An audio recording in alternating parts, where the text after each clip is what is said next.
¿Qué tal? Muy buenas noches. Nuevamente nos encontramos aquí en mi oficina en esta tarde-noche para todo Latinoamérica, en la cual vamos a tener una plática, espero que sea interesante. Casi siempre voy a destacar que esta es una plática referente a la Filatelia de México, pero puede tener algunas similitudes con protocolos de otros países, ya que en este periodo que presento, México se encontraba adscrito a la Unión Postal Universal y gran parte de las recomendaciones vienen de la Unión Postal Universal. Sin embargo, antes de que fuera parte de la Unión Postal Universal, ya habían protocolos muy similares. Lo que no había era estandarización y no había convenios, que eso llegó con la parte en la que México se suscribe a la Unión Postal Universal. Y esta plática es no franqueado y lo vamos a especificar muy bien en cuanto al intento de fraude postal con el uso de timbre fiscal, que es un tema, va a ser interesante, un poco pesado en la parte de la teoría, de la parte, vamos a llamar legislativa que existía en México, pero al final de cuentas vamos a salir de aquí con un tema bastante eh, productivo.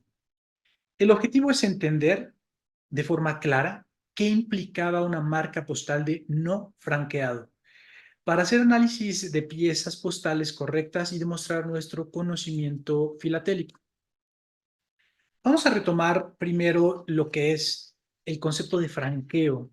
Eh, para mí, hablando de México, voy a retomar la parte del Código Postal de los Estados Unidos Mexicanos en el título sexto, capítulo 1, artículo 173, que dice específicamente lo que es un franqueo, y creo que esto aplica en todos lados.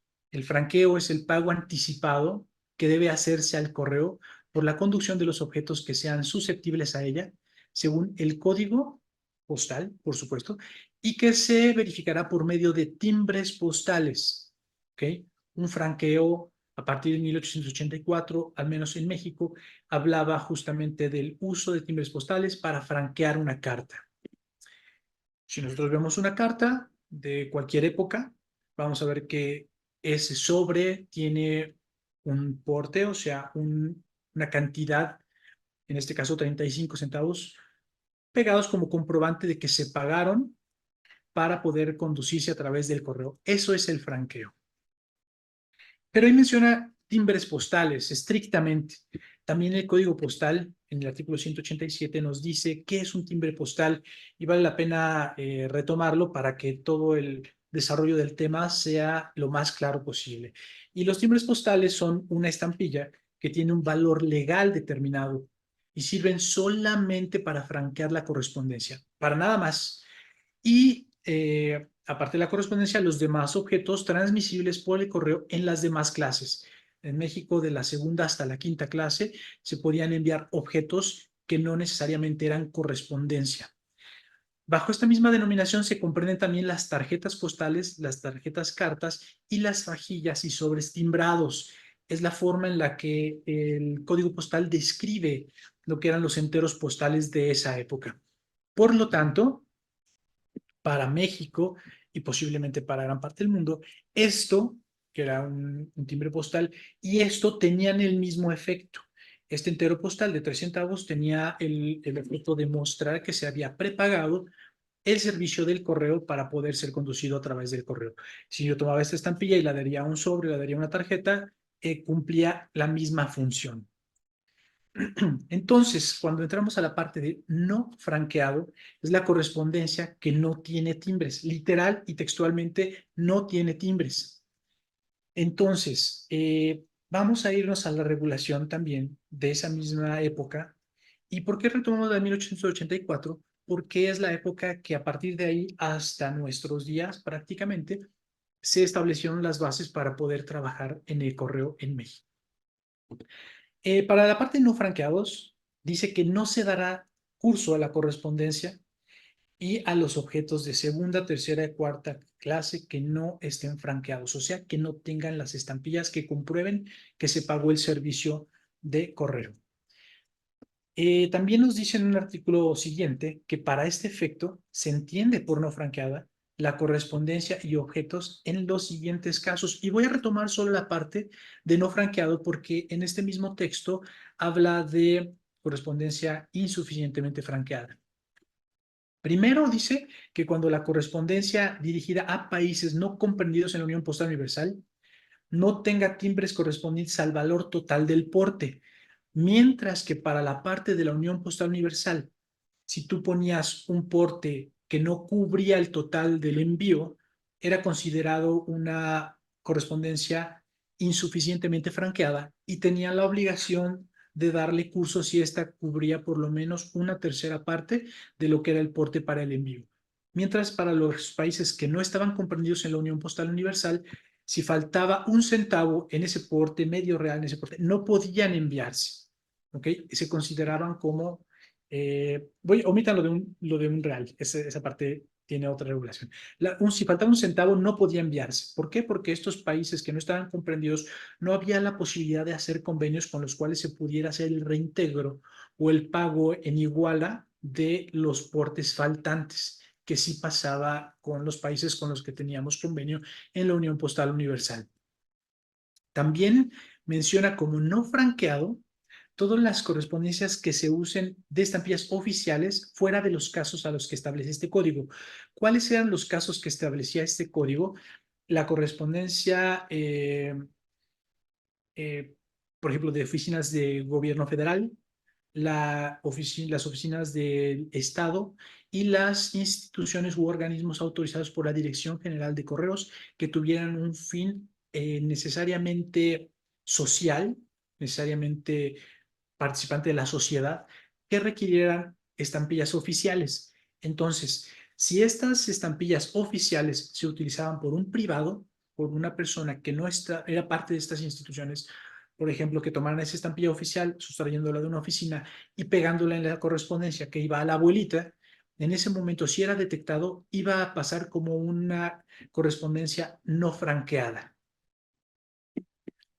Bueno, aquí tenemos esos casos en los que vamos a considerar no franqueada, pero ¿qué sucedía con la correspondencia no franqueada?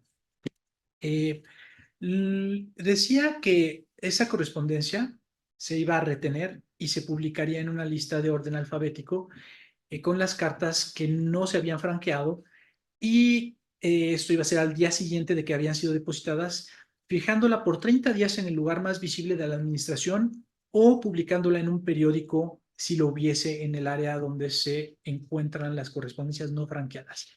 ¿Esto para qué? Para que pasaran a cubrir el porte. ¿Okay? Decían también que transcurrido el plazo que se hablaba en el artículo anterior, si se mantenía esa carta en la parte del correo y nadie la había reclamado, tenía que ser enviada al área de rezagos en la Administración General. Para poder conocer un poco más de rezagos, los invito a ver la plática que también está en mi oficina, que fue impartida hace un mes atrás. También decía que si por equivocación o cualquier otra causa se pusiera en curso la correspondencia u objetos no franqueados, esta continuaría hasta su destino, pero causaría el doble del porte del total que debiera haber pagado, el cual satisfará el empleado que hubiera hecho la remisión, o sea, que iban a castigar o penalizar a la persona que había enviado la carta por haber hecho falta su actividad, ¿no? Que era verificar que esa carta llevara portes. También decía que al efecto de dar cumplimiento a la prevención anterior, la oficina de tránsito que primero notara la irregularidad marcaría con un sello especial la carta u objeto no franqueados. Esta marca especial es literalmente el texto no franqueado y daría cuenta a la Administración General y le avisaría de cuál es el porte que debió de haberse cubierto. ¿Para qué? Para que el que aprobó el envío tuviera su penalización. Igual obligación tiene la oficina de destino. Una vez que llegara a su destino, tendría que notificar que esa carta llegó sin el porte completo. O sea, llegó, perdón, sin el porte, o sea, llegó sin franqueo. Esto, ¿cómo funcionaba esta parte? La mayoría de las cartas tienen un fechador que contiene una hora en específico. Cuando nosotros, esa hora siempre causa con ciertas dudas de para qué servía, y es para que se pudiera identificar quién había sido el servidor que se encontraba en turno. Quería decir que si este servidor postal había enviado una carta el 15 de septiembre de 1900 a las 3 de la tarde, ya era el del segundo turno, porque el primer turno era de 7 de la mañana a 2 de la tarde, el segundo turno de 2 de la tarde a 10 de la noche, y luego había un turno nocturno. Y por eso es que aparecen los fechadores y esas horas con AM y PM, porque debían de estar identificados para que si hubiera algún efecto legal con este tipo de regulaciones pudiera aplicarse. De otra manera, podría ser imposible detectarlo. También esto nos habla de que del cuidado que se debía tener en cada uno de los servidores postales que atendían una administración, una agencia o una sucursal para que pudieran darle curso a las cartas. No hay que confundir el término no franqueado e insuficientemente franqueado. ¿Por qué? Porque, vamos a dar un ejemplo. ¿Un entero postal se puede no franquear? La respuesta es no. ¿Por qué? Porque ya traía un porte. Y si este porte era un porte que no cubría el envío hacia un destino, ya tenía una intención de pago. Lo que era la intención de pago era que habían colocado parte del porte a cubrir por el envío de esa pieza. Entonces, esa parte, cuando tenemos algo que ya trae una estampilla, pero no cubre la totalidad, es lo que nosotros podemos llamar insuficientemente franqueada. Pero no podríamos decir que es una pieza no franqueada. Vamos a ver algunos casos para poder entender esta regulación. Aquí están los casos. Espero que terminando la plática podamos tener una serie de interacciones con las dudas que surjan, porque es un tema muy interesante. Aquí vamos a ver una carta de 1905. Eh, Voy a ampliar un poco. Si ustedes ven, la pieza trae un 2 centavos azul, pero es una pieza fiscal, es un timbre fiscal. ¿Y cómo podemos identificar que es fiscal? Primero, no dice correos, después no lo vamos a encontrar en un catálogo de estampillas postales. Y la característica, al menos en México, es que la mayoría de los timbres fiscales tenían el año vigente. Esta es una pieza de 1905, 1904, 1904, 1905 era la vigencia, y está circulada en 1905. 1905, 1906, perdón. Y es 2 centavos cuando también la correspondencia en ese momento debía de ser 5 centavos. Pero ¿qué es lo que ocurre? Que la estampilla vigente para cubrir ese porte en esa época era de 5 centavos azul. Entonces alguien cometió un fraude postal haciendo pasar esta estampilla fiscal por una estampilla postal para que cubriera el envío hasta California. ¿Okay? Este es un caso que no fue detectado y que llegó a su destino. Tenemos las marcas de salida en una oficina postal ambulante. Llega a la administración para hacer el traslado a Estados Unidos y llega hasta Los Ángeles, donde se prueba que fue entregada. Tenemos algunos otros casos también no franqueado. Y vamos a ver esta carta que es también muy interesante. Vamos a pegarnos al protocolo y decía que si una carta no había sido franqueada, tenía que identificarse, tenía que ponerse en lista o lo que también en algunos casos se manejaba como directorio, y se iba a esperar a que llegara alguien a reclamarla y para cubrir el porte. ¿Ok? Aquí tenemos una cancelación posterior después de que fue identificada como no franqueada, colocada en la lista y enviada a la Ciudad de México, redireccionada para que pudiera ser reclamada en su área y franqueada.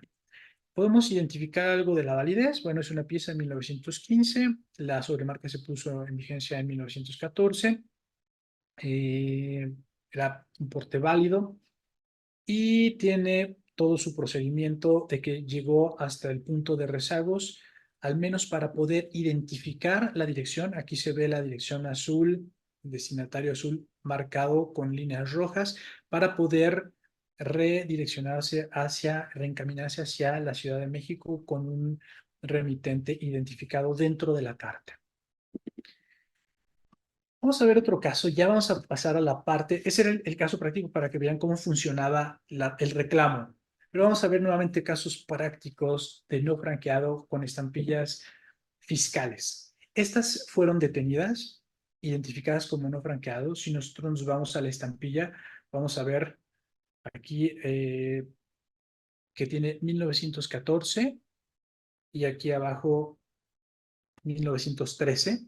Era un timbre con una vigencia de 1913-1914. En, en la parte posterior vemos que tiene una nota manuscrita que dice timbrado con timbre de la renta interior. Es por eso que esto se identificó como no franqueado e inmediatamente, de acuerdo al protocolo, se mandó a lista.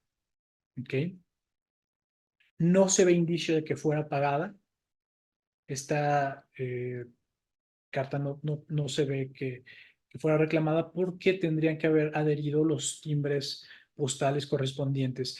Y de acuerdo también tengo que nada más dar constancia de que es correcto, había también penalizaciones para la gente que intentaba hacer esto.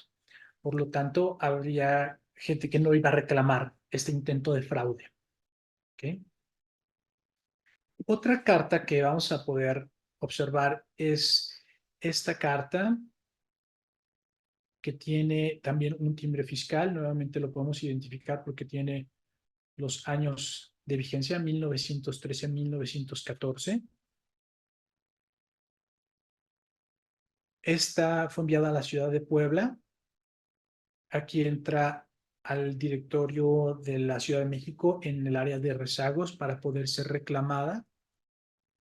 Tampoco es reclamada, está claramente identificado como no franqueada.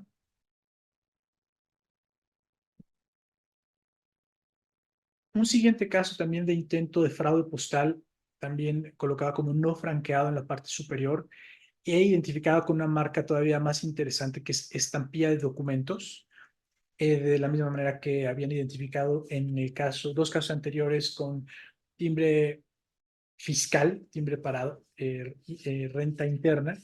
En este caso están utilizando también una estampilla para documentos, 1913-1914. La pieza 1914, junio 7. Y en la parte posterior vemos que también entró a lista y posteriormente fue enviada a rezagos. No se ve que esté reclamada tampoco porque tengo entendido había implicaciones para quien intentara hacer un fraude y obviamente nadie iba a ir a reclamarla. Este es otro caso también interesante donde tratan de pagar un porte de tarjeta postal de 4 centavos con timbres de 1910-1911. Vuelven a identificarlo en la parte inferior como no franqueado, pero este sí fue enviado a su destino en Francia. Por lo tanto, fue tasado, se colocó el monto de la multa y al llegar a destino fue pagado con estampillas de impuestos postales para poder ser entregada. Es una tarjeta simple, lo podemos ver en el posterior. Las fechas corresponden bien. Pero bueno, esos son casos que aparecen a principios del siglo pasado, pero también el correo tuvo una evolución dentro del lo que fue el servicio postal y en 1936 se publican documentos donde dice que no se dará curso a la correspondencia no franqueada, sino se devolverá al remitente si es conocido para que se repare la omisión, pero si por alguna circunstancia se encontrara ya en curso de envío, por cuestiones del error, por error del empleado, se le cobraría al destinatario el porte. ¿Ok? Esto aparece en el capítulo 10, en la página 193 del libro Los servicios del correo y telégrafo de 1936. No conozco todavía un caso aplicado como para este texto, pero seguimos evolucionando en el correo y siguió avanzando, y para 1964 este cambia y ahora contempla algunos otros servicios. Como dice el texto, dice que la correspondencia no franqueada es aquella que carezca en lo absoluto de timbres postales, de marcas de máquina para franquear autorizados por la Dirección General de Correo, o de las anotaciones que indiquen que el pago de los derechos se hizo en efectivo. ¿Como cuál tipo de anotación? Como porte pagado, que no es lo mismo que prefranqueado. El porte pagado era un servicio que iba a cubrirse en su totalidad el envío de las cartas en ventanilla y no se le iba a aplicar ningún timbre, ningún tipo de marca adicional como la que fue en el franqueo mecánico. Entonces, ya está contemplando servicios que el correo había empezado a trabajar, y para este sí traigo un par de ejemplos, porque empezamos a ver cómo se unificaron los procedimientos anteriores. Primero le iban a devolver por falta de porte. En esta carta la devuelven porque en la parte posterior hay un remitente. ¿Ok? La devuelven y le ponen no franqueado. Este sello muy mal aplicado dice no franqueado. Te vamos a ver cuál era. Lo mismo este caso, es un caso que dice devuelto por falta de porte, la manita de devuelva, y en la parte posterior hay un remitente. Este es el texto de no franqueado en una carta que no tenía remitente, y que por no tener remitente se le dio camino y se le puso el porte para que lo cubriera la persona que lo iba a recibir. Estos tres casos, curiosamente, son de correspondencia que va a la Lotería Nacional para los concursos que se realizaban ahí, y en la mayoría de los casos, no en la mayoría de los casos, tenían que ser cubiertos por el porte. Por eso es que la misma lotería los devolvía. No podía participar quien no cubría este tipo de portes. En casos muy particulares, si la gente no tenía estampillas, no las depositaba, podía ir al correo, y mucha de esta correspondencia está aplicada con máquinas franqueadoras del servicio postal, porque también la tarifa para el envío a la Lotería Nacional era una tarifa reducida por ser parte de juegos de lotería. Entonces, hasta aquí llegamos. Vimos pocos casos, pero no hay mucho material.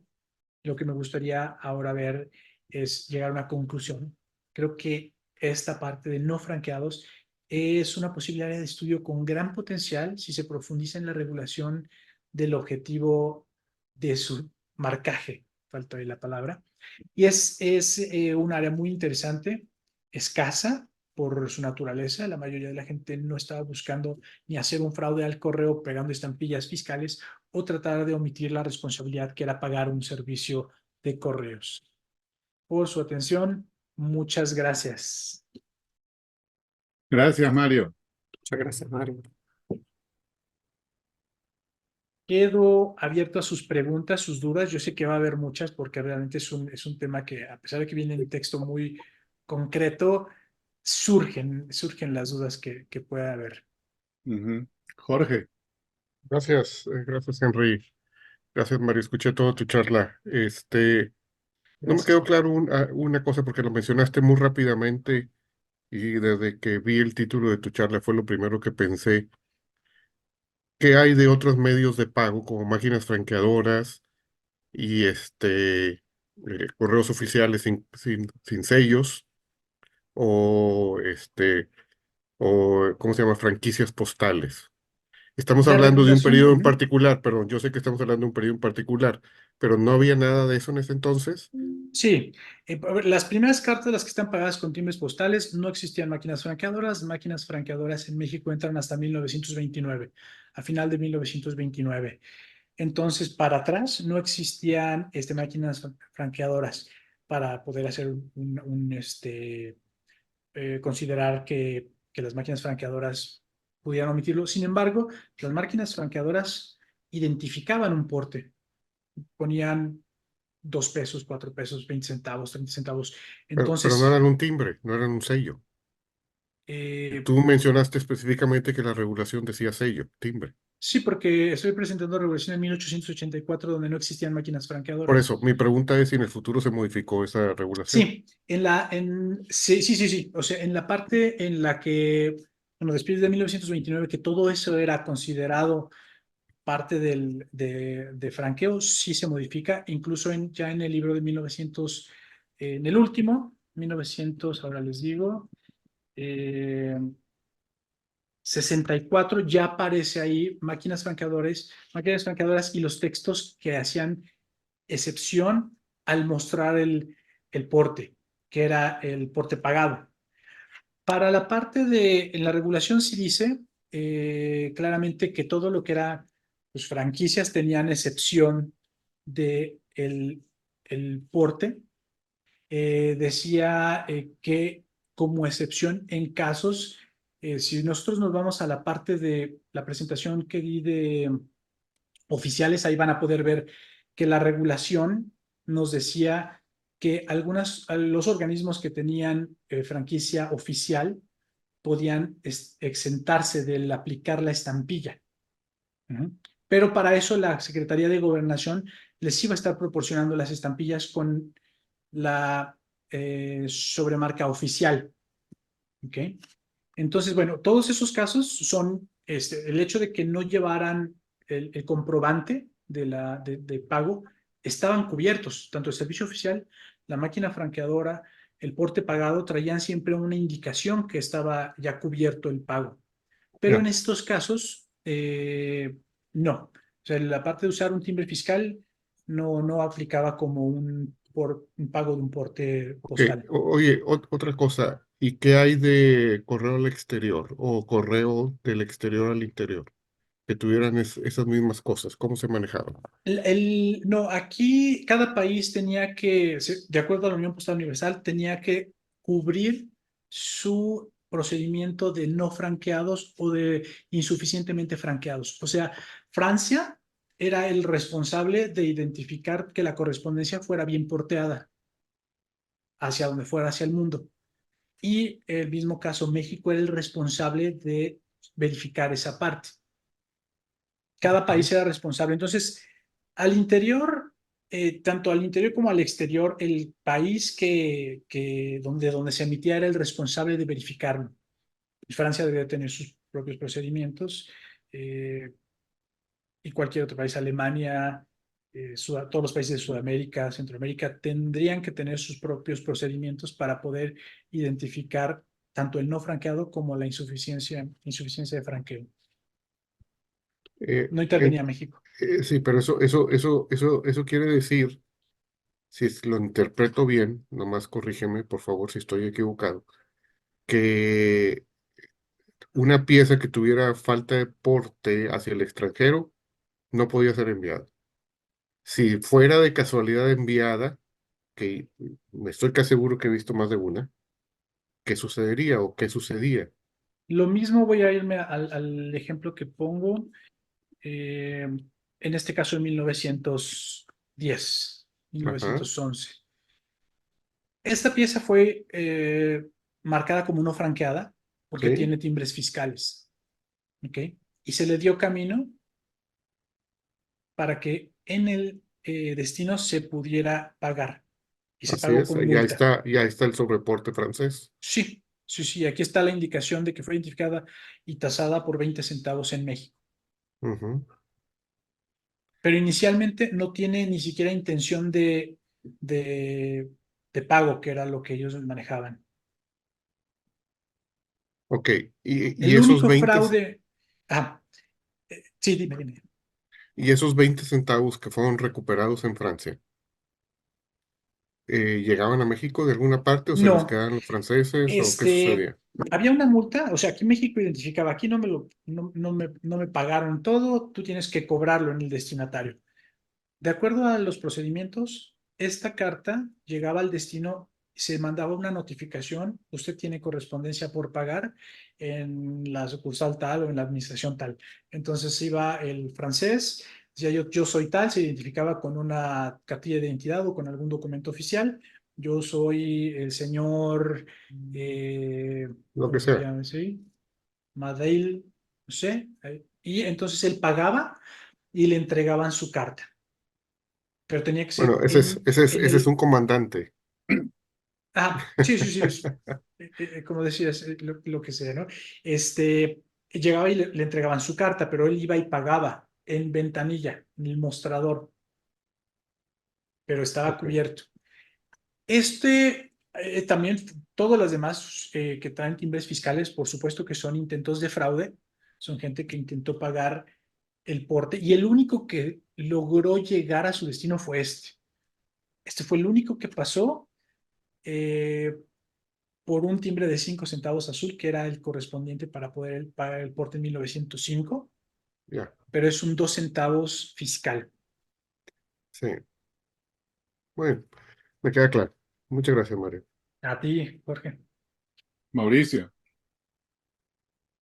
Mario, muy interesante la charla, muchas gracias. Gracias. Mario, de estos intentos de usar fiscales en vez de postales, ¿cuál es el ejemplo más cercano? ¿Qué fecha la más cercana que has visto?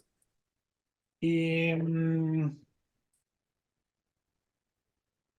posiblemente todo se encuentra en el periodo de revolución que yo haya visto, Ujú, 1915, 1916.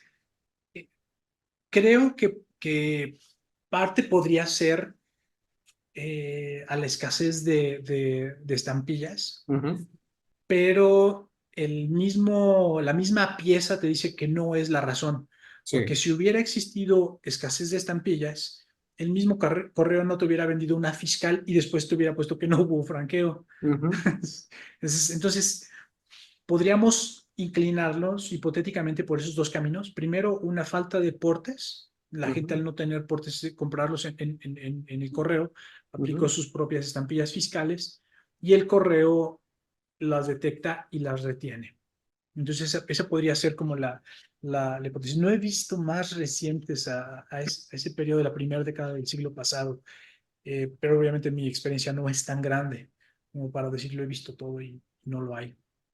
Ah, ya. Y la otra que te iba a hacer de las piezas que has visto, que vi algunas que estaban marcadas Ciudad de México y lugares grandes, pero las que has visto en la mayoría es algo, digamos, distribuido por todo México, cierta zona o lugares pequeños, o está bien pareja la distribución de estas piezas. Realmente no hay posiblemente siempre me inclinaré a que la mayoría de las cantidades de piezas deben de encontrarse de Ciudad de México porque era nuestra sede con mayor número de salidas de correspondencia, la Ujú, ciudad más grande, entonces tenía también la gente más letrada y la que tenía más actividad de negocios. Sin embargo, si tú te vas a esta es de Tabasco. ujú, ¿Ok? Y esta es de Ciudad de México, en este caso. Esta es de La Barca, Jalisco. ujú. Entonces, sí hay una cuestión, podríamos decir, eh, distribuida en todo el país. No necesariamente se concentraba o no había excepción en algún territorio, ¿no? Ah, ya. Ok. Sí, posiblemente lo más común en Ciudad de México, pero estaba en todo el país podía ocurrir. Ah, entiendo. Gracias, No, a ti no. Henry. Gracias, Mauricio. Mario, un par de cosas así haciendo un paralelo con el Perú que sí creo que conocerlo un poquito más. Mencionaste el timbre ese que estaba usado y lo volvieron a reusar. En el Perú también a través de todo el tiempo que existieron timbres fiscales, se ve de vez en cuando que se han usado en cartas, por una de las razones que tú ya mencionaste, que es falta de estampillas y a veces también confusión del usuario.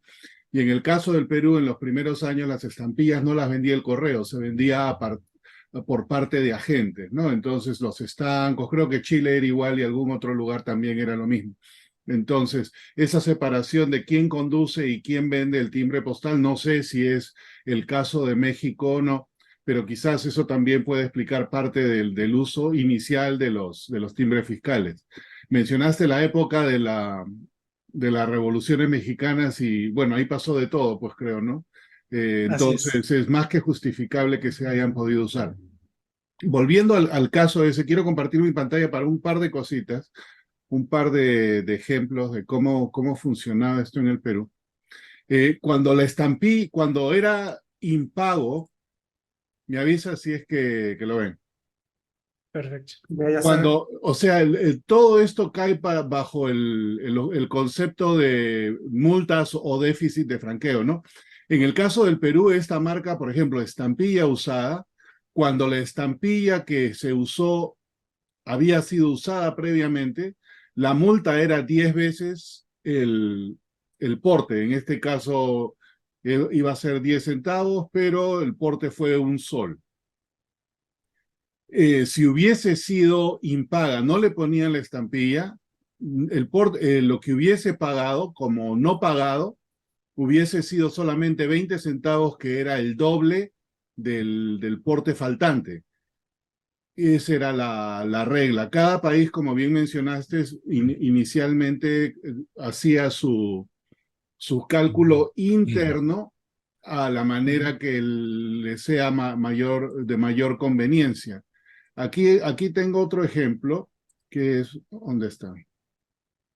Ah, lo perdí. Bueno, ahí, no, que lo tengo, ¿dónde está? Aquí está, voy a compartir mi pantalla nuevamente. Gracias. Este es un ejemplo, por ejemplo, de postage due, ¿no? O sea, falta de franqueo. Esta debió haber sido franqueado con 10, pero la detectaron en 2 ciudades con 2. Pero la que quiero mostrar es esta de acá abajo, porque esta sí realmente es no pagada. Esta no pagó nada. Entonces, lo único que hicieron, no la marcan como unpaid, pero la marcaban con el doble del porte. El porte de tren era 5 centavos, marcaban el doble de porte. En este periodo inicial de los 60, los 70 y tantos, casi hasta los 80, se ven de vez en cuando este tipo de cartas.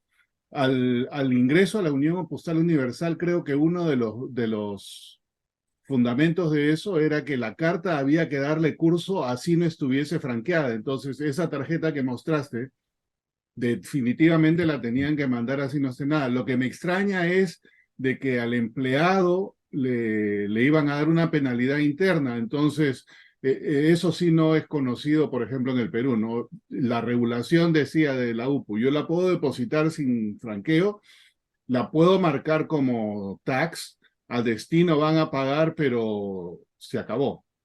Entonces me pareció bastante extraño que inclusive mencionaste que está documentado que va a haber penalidades para el empleado, ¿no? Pero el Es empleado correcto. estaba entre la espada y la pared porque no era realmente su culpa. En realidad, creo que sí era su culpa porque era el que se encargaba de revisar todo. El procedimiento en México decía que el servidor postal, incluso sacando correspondencia de un buzón, tenía que verificar si esa carta no iba porteada, en ese momento se mandaba lista. Era una oportunidad para la gente que había depositado una carta de poder ir y franquearla en el correo, vamos a ponerlo así. Entonces, si le daban curso, la falta sí era del servidor postal. Más que nada, creo yo que era una forma de controlar la parte del correo. Nosotros siempre, desde que aparece el sistema de correos en México, fue regulado por las casas de Hacienda, la Secretaría de Hacienda. Entonces era un ingreso muy importante para México. No podía darse el lujo de permitir que la gente eh, pues no franqueara su correspondencia, ¿no? Ya cuando entramos a la Unión Postal Universal, o bueno, vamos a decirlo, cuando aparecen las estampillas, nos queda muy claro que la intención de la estampilla era prepagarlo.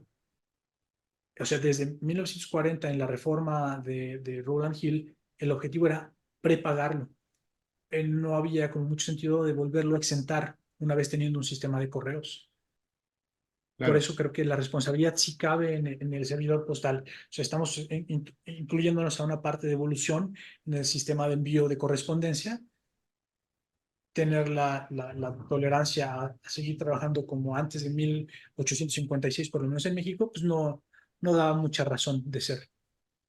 Bueno, no estuvimos ahí, pero me parece que esa tarjeta que marcaste dice no franqueada. Entonces, de repente, Sí, especulando un poco, el empleado postal entonces, hizo su parte, pero el sí, correo no podía retenerla porque tenía que cumplir con la regla de la Unión Postal, así que la tuvo que exactamente, mandar. Así que, exactamente. digamos, ese caso sí Es exactamente. puede tener una ambigüedad. Sí, exactamente, Ahora, sí, había aquí la cuestión de la interpretación de lo que era la regulación del correo, de la regulación misma del correo, ¿no? Eh, porque volvemos como a lo mismo. Hay una parte en donde, no la toco aquí porque no era el tema insuficientemente franqueado. Voy a hacer una plática para hablar de la insuficiencia de franqueo y cómo eran las tarifas para poder ir las multas que había en México. Pero la insuficiencia de franqueo se basa en un principio que dice, lo mencionaba, que el remitente tenía una intención de pago, ¿ok? Entonces vamos a ponernos en esa ambigüedad de la que tú también hablas. Y si yo estoy viendo que una persona está aplicando timbres fiscales, el servidor postal podría decir, bueno, intento pagarlos, no con timbres de correo, con timbres fiscales, pero pues entonces le voy a dar camino, ¿no? En un planteamiento hipotético. Pero esa es la interpretación de cada servidor, mientras que otro puede decir, aquí no. Por eso también creo que es importante o fue importante poner la parte de la definición de qué es un franqueo por parte del correo, porque el correo específicamente dice que un franqueo es la aplicación de las estampillas como comprobante de pago. así es. Entonces, Claro, ese es el no pagado o no franqueado es parte de algo más grande que es esto, el déficit de franqueo en general, ¿no? Porque exacto, déficit total sigue siendo déficit.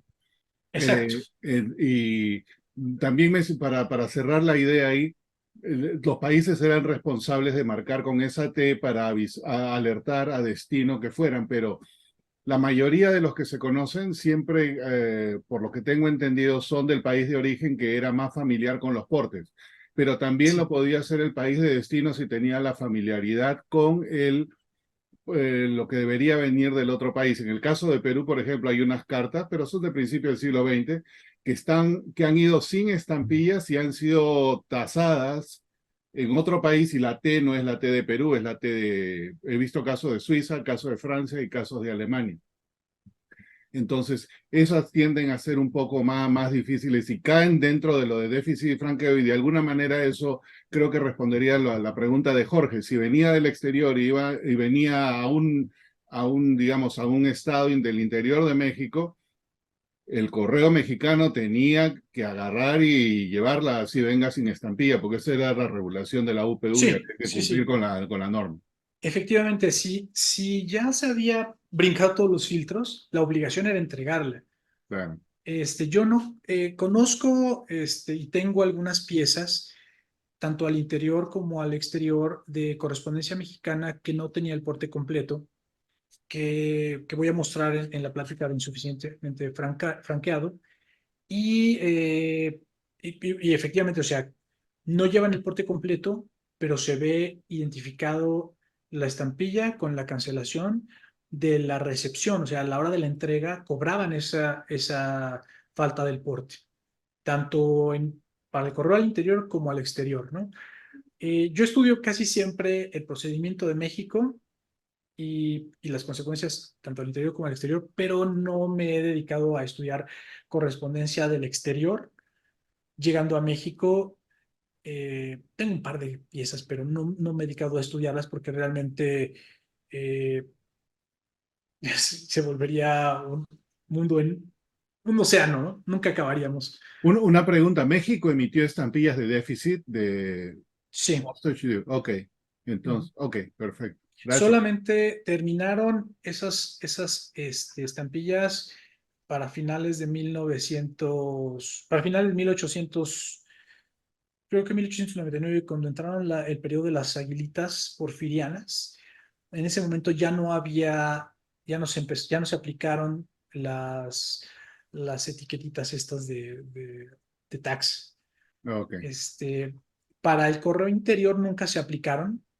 Para el correo interior solamente se aplicaba una T y tenían la obligación de, en la oficina de destino, notificar al destinatario y pagarlas. Y entonces uno puede verlas bien porque pues traen la T de tasado, de tax, y traen una cancelación con un porte en el origen y el complemento en el destinatario. Ujú. Para periodo del porfiriato, el correo mandaba una instrucción postal adherida a las cartas, que voy a mostrarla también cuando dé la plática de insuficientemente franqueado, que indica todo el procedimiento que se debía de hacer.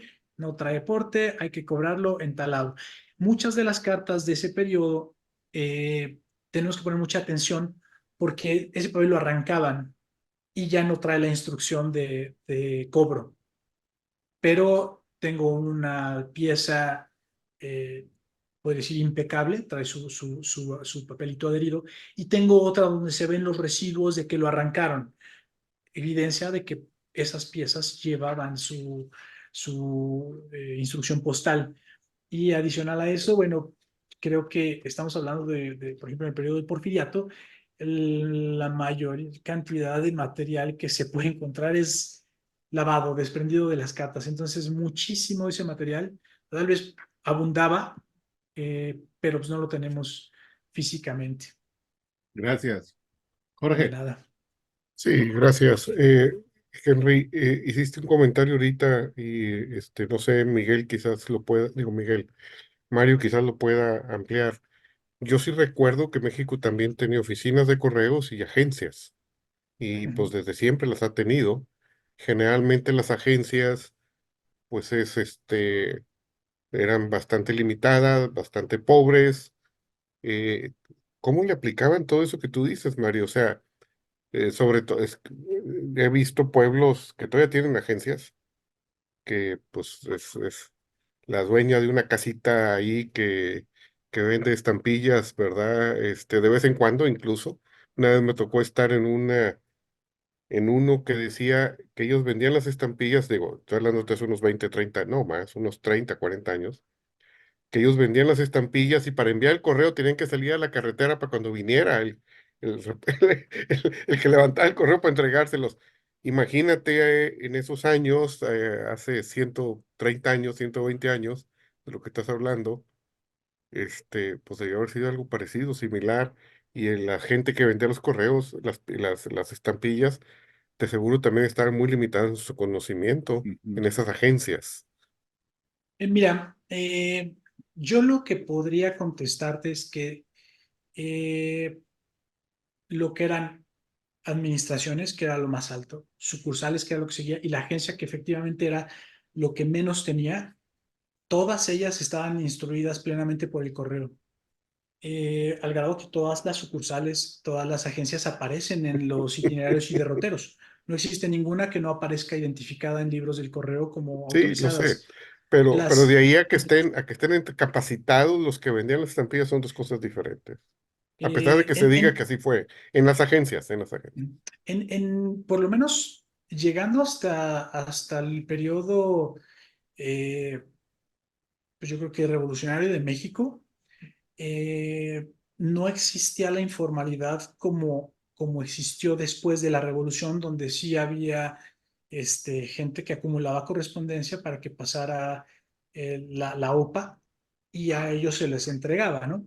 Eh, creo que necesitaríamos ver un caso en una carta para poder hacer un análisis y una interpretación sin hablar tanto como al aire, porque eh, piezas de ese tipo, pues, que yo he visto, todas están correctamente tasadas, todas traen un porte, por lo menos la cantidad de piezas que se hicieron desde que estamos en la Unión Postal Universal, se habla de millones de piezas. Entonces, escasez por estampillas no existió mucho. Incluso, por ejemplo, cuando hablamos de escasez, lo primero que ocurre para esas agencias pudo haber sido los bisectos. Y en Sí, periodo de numerales, de no garbancitos, hay, de hidalgos, no casi no existen. hay. Hay Oye, dos o una tres piezas pregunta. en periodo Sí, sí, de Porfirio sí, son muy Díaz. escasos. Oye, una pregunta. ¿Quién imagínate en esta agencia, en un pueblo en la sierra, en algún lugar de México, el que tú quieras, que vendía estampillas, no sabía que había cambiado la tarifa, vendía mal las tarifas, le compraron las estampillas, la pusieron, el motivo que tú sea, que tú quieras. ¿Quién detectaba después de que la pieza estaba depositada en el buzón? ¿Quién detectaba la falta de porte? ¿La agencia cuando llegaba a la oficina central o quién? Mira, de acuerdo a los protocolos, el departamento de buzones, que era el que recolectaba todo lo de los buzones, ¿Mm? tenía la obligación de verificar portes. La mayoría de las faltas de portes se identificaban en esos medios. Sí, pero No siempre, había... Ah, siempre que escucho eso de los buzones, siempre lo percibo que era para la Ciudad de México. Acuérdate que incluso en la Ciudad de México, en esos años tenían unos cuantos buzones. Yo no me imagino buzones en el resto del país. es que el problema tal vez es que estamos divagando entre no hay periodo, no hay carta, no hay, y queremos contestar algo que es hipotético. Entonces es muy Ya, complicado. Cuando tú dices depositar en un buzón, pues prácticamente desde la desde el primer código postal de 1884 en México, ya está indicado que la Administración General de Correos era la encargada de colocar los buzones en bueno, todo el país y los designaba. La mayoría de ellos, en escritos del mismo correo, están asignados en hoteles. Entonces eso facilitaba mucho que la gente del mismo pueblo supiera dónde ir a depositar, pues en el hotel del pueblo, en la casona del pueblo que tiene estancia. Entonces, en ese punto era donde la gente encargada del departamento de buzones recolectaba y sí tendría que verificarlo y tendría que tasarlo y tendría que hacerlo, pero sin pieza, ahora sí que sin cuerpo no hay delito, ¿no? ya. Muy bien, bueno, era una pregunta hipotética porque precisamente por eso me imagino que no hay piezas, porque era muy difícil detectarlas y pasaban. Y quizás sí podríamos detectar, como sí existen, porque lo hemos visto, faltas de portes incompletos que circularon abiertamente sin que nadie se diera cuenta. Eh, sí, y a la vez no los hay, o sea, no están evidentes. No, no, no tantos, pero sí existen. Yo los he visto de esa época. Ahorita digo, no te los puedo mostrar porque no tengo uno a la mano, pero sí. Pero muy bien, me queda clara la idea, que es lo Gracias. importante. Gracias a ti. Heinz. Mario, muchas gracias por tu nueva charla. Gracias, Heinz. Em, Comentarios acerca de algunas cartas ahí. Ah, en principio, la regulación mexicana era muy detallista, persiguiendo el que se cumpla con la obligación de pagar el franqueo. Es correcto. Y no me cabe duda que eso en muchos países no es así, no fue así en esa época. En Chile por lo menos no. Existía simplemente que a falta de cualquier parte del franqueo, el que recibe la correspondencia paga el doble de los faltantes. ¿Ya? Y eso cuando se detecta en el correo se marca y en el caso que vaya al extranjero se le indica, digamos, qué parte en The Sims faltaban, de tal forma que era fácil de cobrar en destino. Pero Es eh, correcto. aparentemente en el caso mexicano, al menos vi dos cartas que tenían un cierre. Y ese cierre es porque el comentario que tú hiciste de que tuvieron que ser abiertas. El ser abiertas significa que no tenían el remitente a la vista. Es ¿Eso correcto. es algo que era común en esa época? Me imagino porque primero, digamos, gente instruida eh, era una parte de la población. Me imagino una buena parte no lo era tan instruida y no se le ocurría ni siquiera colocar su nombre en el reverso. Eso Es obligaba a correcto. abrir para ver si por dentro se lograba encontrar el remitente. Y si Ujú. no, caía en ese lote de cartas por esperar que el que mandó la carta pasara de nuevo, pero esa persona generalmente no iba a pasar porque suponía que no le contestaron simplemente. No tenía, muchas veces no tendría ni siquiera idea de que su carta no llegó a destino. Ujú. Es Entonces, correcto.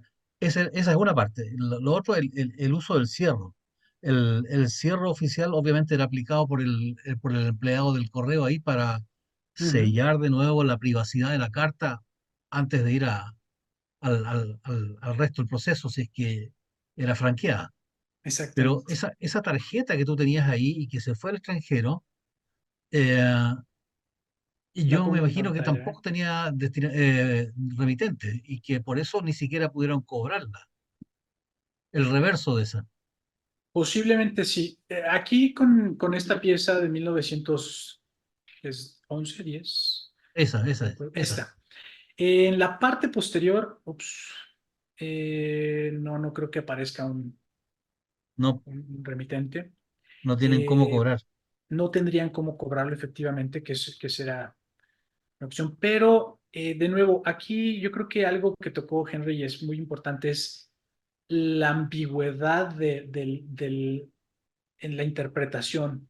O Sí, sea, si yo pongo timbres fiscales, ¿están considerando mi intención de pago?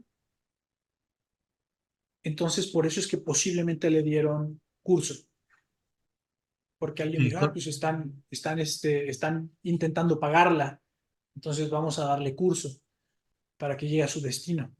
Vamos a es tasarla y correcto, vamos sí. a dejar que cobren allá. Pero creo que sería más la ambigüedad de la interpretación de estas regulaciones, porque estarían omitiendo la primera definición. La primera definición dice que siempre debe de estar eh, porteada con timbres postales. Siempre debe Sí, estar porteada. Entonces, tal vez una persona no tan preparada, tal vez muchos caminos podría tomarse. La realidad es que esta sí fue enviada, a pesar de que está claramente identificada como no franqueada.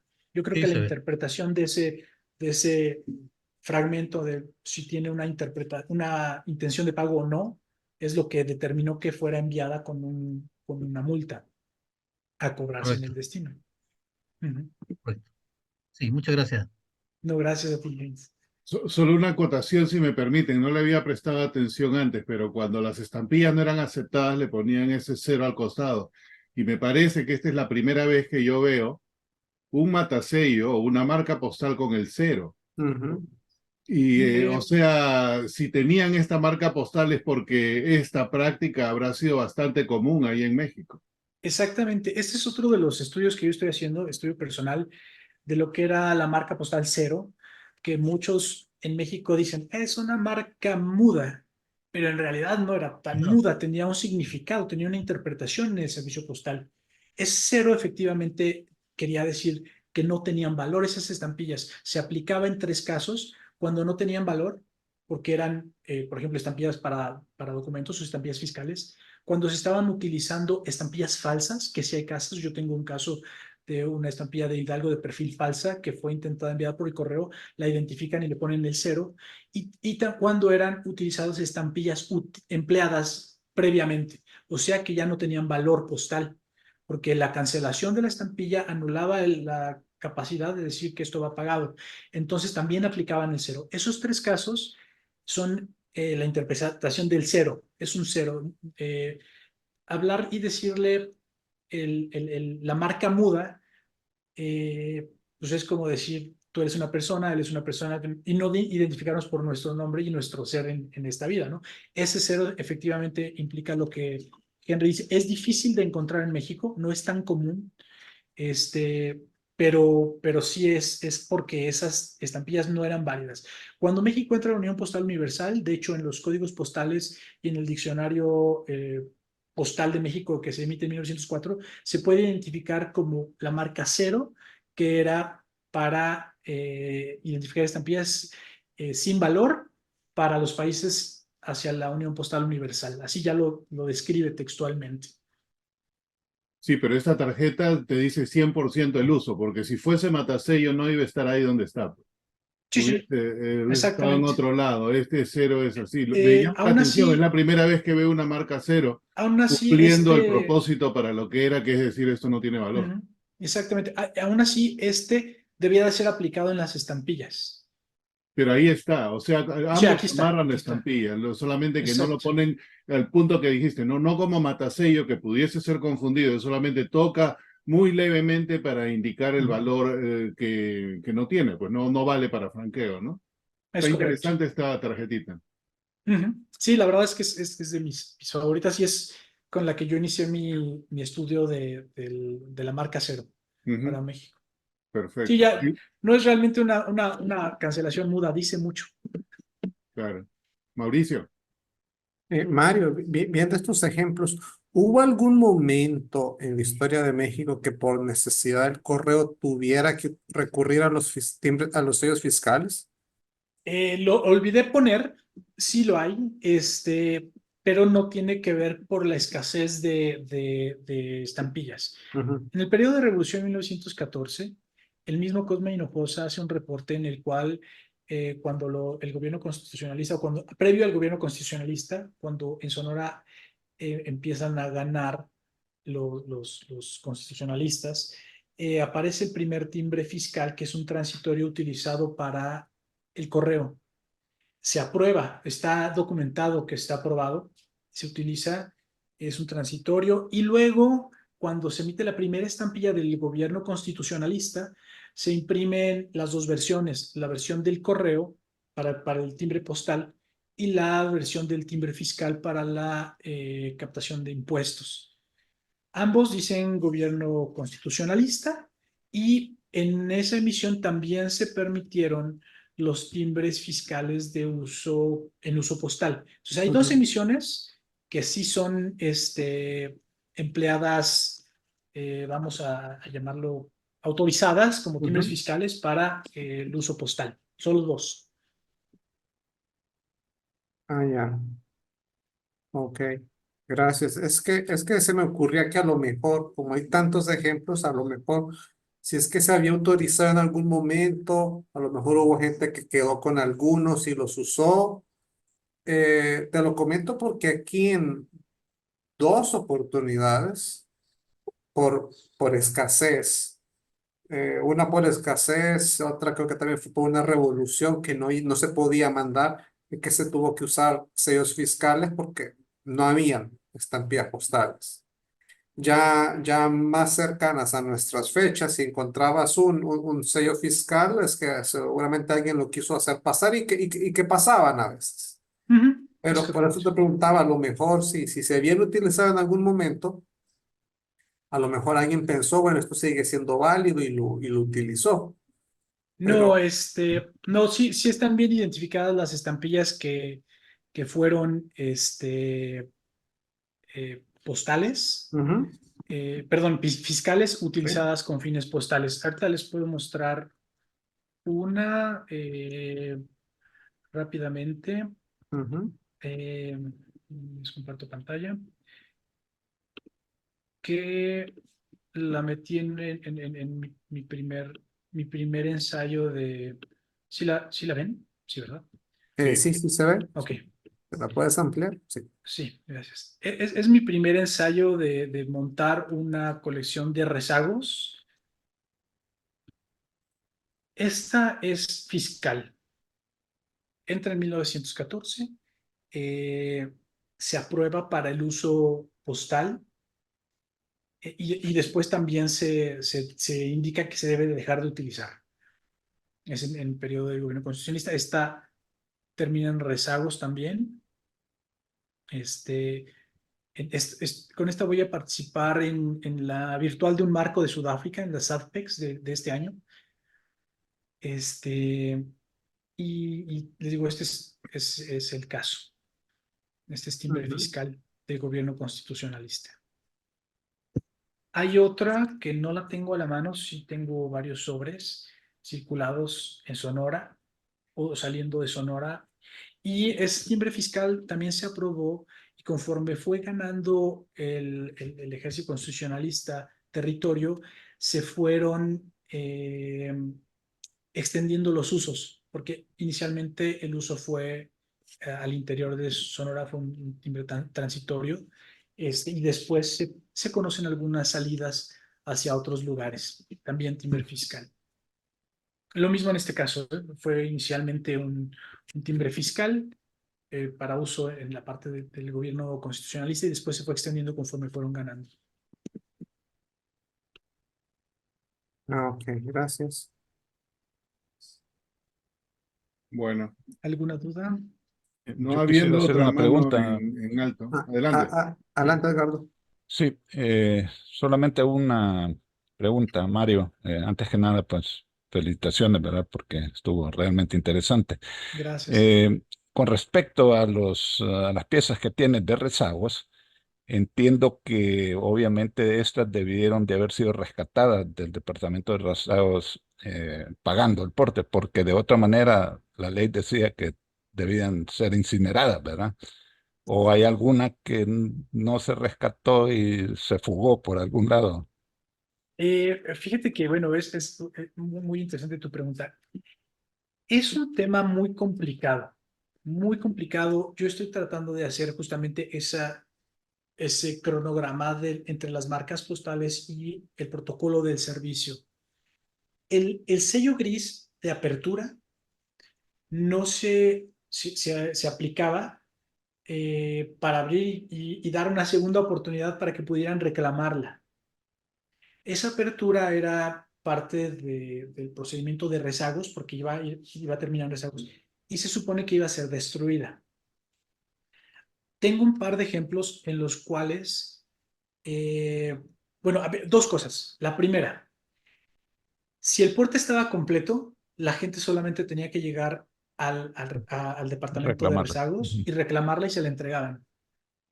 Si el porte estaba incompleto, tendría que haber pagado la diferencia con su multa correspondiente.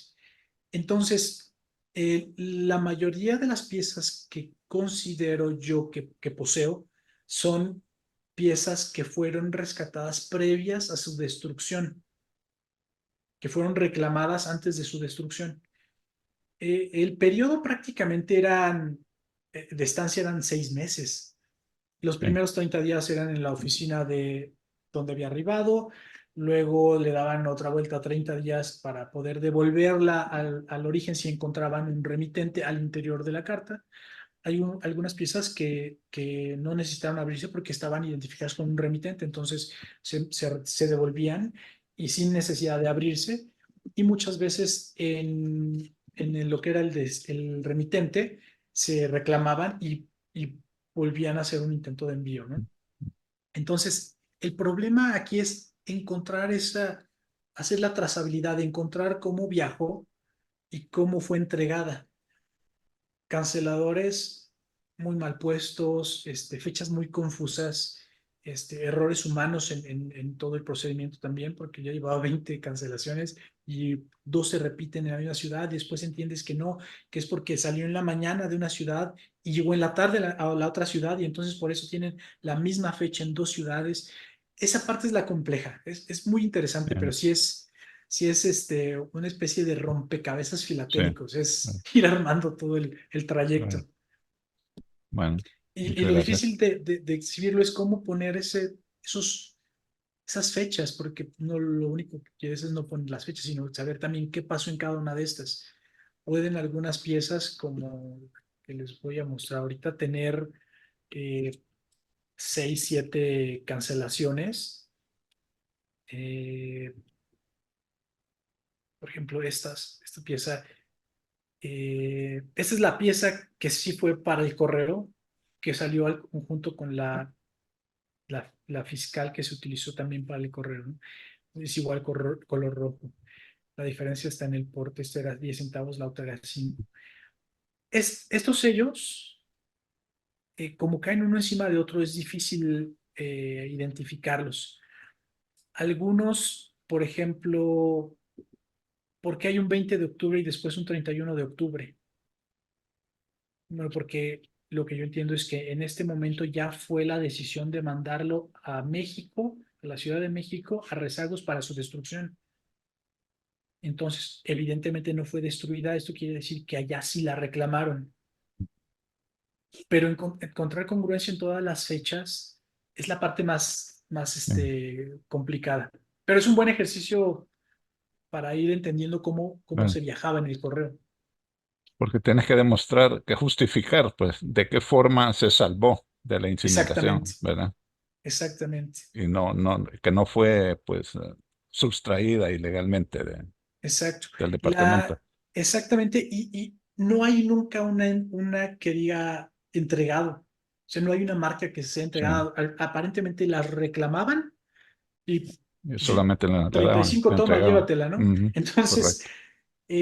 yo sé que sí hay piezas que llegaron a su término en el último día del mes y el 30 de junio, porque eran las dos fechas, el 31 de diciembre y el 30 de junio, que eran las dos fechas de destrucción, que sí traen esa fecha y están circulando. Eso quiere decir que alguien las pidió como Recuerdo, souvenir. fue más suben.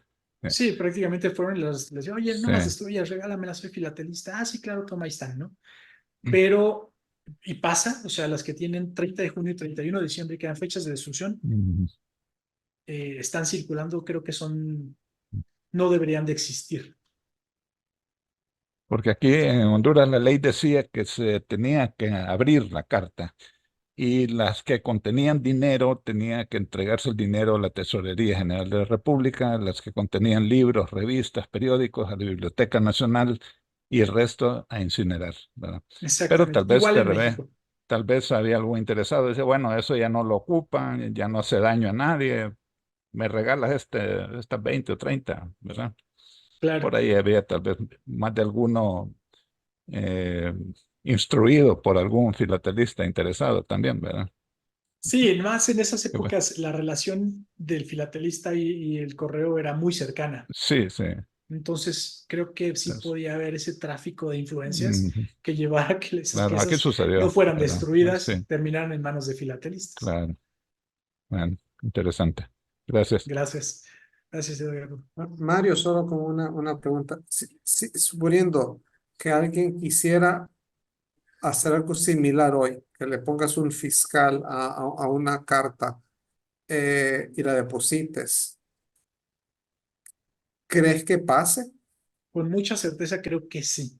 Todavía, eh, y bueno, ¿por qué lo digo? Lo pregunto porque he visto también que a veces quieren hacer pasar las estampillas, digamos, de 5 pesos, pero de los pesos de los 80s, que no valen nada, y aunque son estampillas postales, y yo sé que ustedes pidieron conversión de moneda, creo que en una ocasión, o más de una, no sé, Sí. pero es algo similar, usar algo que no es para ese uso y lo usaban, y pasa. Entonces mi pregunta es si se quisiera usar un fiscal, no sé si siguen usando timbres fiscales en En México. México ya no, Ah, ok. pero les voy a mostrar, bueno, les platico, digo, es algo. En México, ahorita soy el presidente de la Federación Mexicana de Filatelia y una de las cosas que se acordó fue tratar de dignificar la filatelia de México. Y cómo dignificas una filatelia en tu país es primero llevándola a que los términos de ley se cumplan, ¿no? Entonces, uno de esos es que las cartas actualmente tengan su porte correcto, ¿no? Entonces, nosotros, entre ya el colectivo que tenemos, entre los clubes, había gente que enviaba cartas con estampillas de 1980, 1980 y algo. Estoy buscando ahorita las piezas, seguro que las tengo escaneadas. La intención era que ellos llegaban al correo porque alguien les dijo, bueno, ese es el argumento, que pues Ujú, las estampillas no se vencían, que efectivamente en México muy pocas estampillas están desmonetizadas, ujú, pero sí tenemos la conciencia de que hay procesos de devaluación y también procesos en los que le quitamos 3 ceros a un peso. Entonces, hay estampillas que si se pudieran utilizar, porque la ley no te dice que no las puedes utilizar, pues estaríamos hablando de 0.000001 centavos. O sea, tendrías que pegar como 1 millón de estampillas para que el correo te las hiciera válidas, porque no existió un decreto o un escrito que las desmonetizara. Entonces, esa parte es la parte que llevó a muchos filatelistas a utilizar estampillas de 1980s como portes de correo. La parte difícil de esto, déjenme ver si aquí la tengo, les voy a mostrar. Eh, Nosotros lo único que hacemos no es un caso, son ya muchos casos los que nos reportan a la federación y nosotros los canalizamos hacia el correo. Me voy a ir hacia estas cartas. No vean el remitente porque es la persona. Estas piezas fueron pagadas, déjenme, voy a una que tenga una fecha más legible. Am, Este es 2018, me parece. Déjenme ver. Esta, ok, aquí está. Ay, perdón, un segundo. Ok, aquí está.